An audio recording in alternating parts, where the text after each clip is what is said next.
अस्सलामुअलैकुम, ये है TNN TV। जमात इस्लामी कराची के अमीर हाफिज नईमुर रहमान ने मुतनब्बे किया है कि के इलेक्ट्रिक के खिलाफ हमारा एहतजाज पुरअमन होगा। अगर के इलेक्ट्रिक और इंतजामिया ने उसे सबूताज करने की कोशिश की तो हालात की तमाम तर जिम्मेदारी उन्हीं पर होगी। हम हर सूरत धरना देंगे। हमने प्लान A, B और C भी तैयार किया है। हमने धरना शुरू करने का वक्त दिया है, खत्म करने का नहीं। अमीर हाफिज नईमुर रहमान ने कहा कि और बोरी बनवाने के मुतरादिफ हो, इसलिए ये एक माफिया था जिसने इन मिलिटेंट विंग्स के साथ मिलकर शहर के ऊपर हुक्मरानी की है, कब्जा किया है।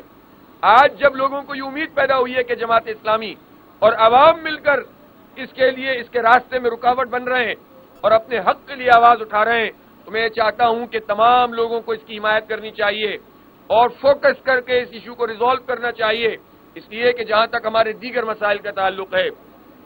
सिंध हुकूमत बताए कि 31 मार्च को पुरअमन मुजाहिरीन पर किसके हुक्म पर बराह रास्त गोलियां चलाई गईं।